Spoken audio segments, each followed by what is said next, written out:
In the forest where cold winds prevailed, a young man sat beneath a massive tree, placing one word after another onto the paper in his hand, each carrying the weight of his emotions.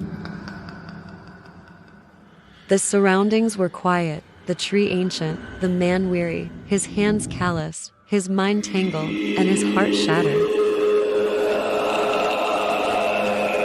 His thick, dark eyelashes concealed his golden eyes, which briefly narrowed as he gazed into the darkness. In his ears echoed the cries of a piano from the past. His heart carried a feeble sense of vengeance, and within his eyes, the faint reddish glow of a young man who had stash.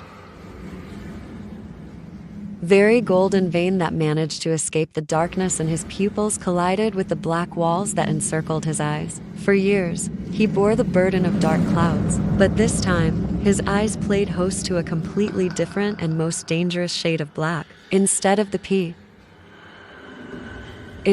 pain-infused, captivating coffee color. Behind the mocking silence of walls, people were left alone with themselves. After a while, pain would sit beside them, its happy smile spreading across its face, and tears would accompany it, allowing them to breathe once more. But this time, the stars in the pitch-black sky, untouched by pain, raced against each other to add a small white glimmer to the eyes of the man whom pain couldn't reach, who merely watched from behind a tree.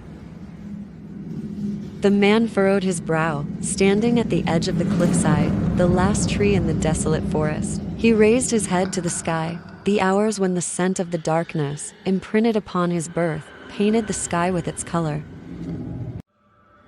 He pressed his hands against his eyes, rubbed his face and bony jaw, and scratched his beard as the autumn winds caressed his dark chestnut, thick hair.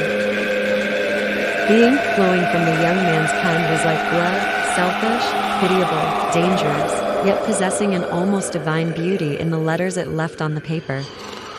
It was the blood that tainted the paper, wishing for it to suffer like he did. You couldn't see it, hear it, but you knew it was there, its claws always on your breath, your words in its hands. It didn't stop, didn't stay quiet, didn't forgive. It laid bare the harshest truths in.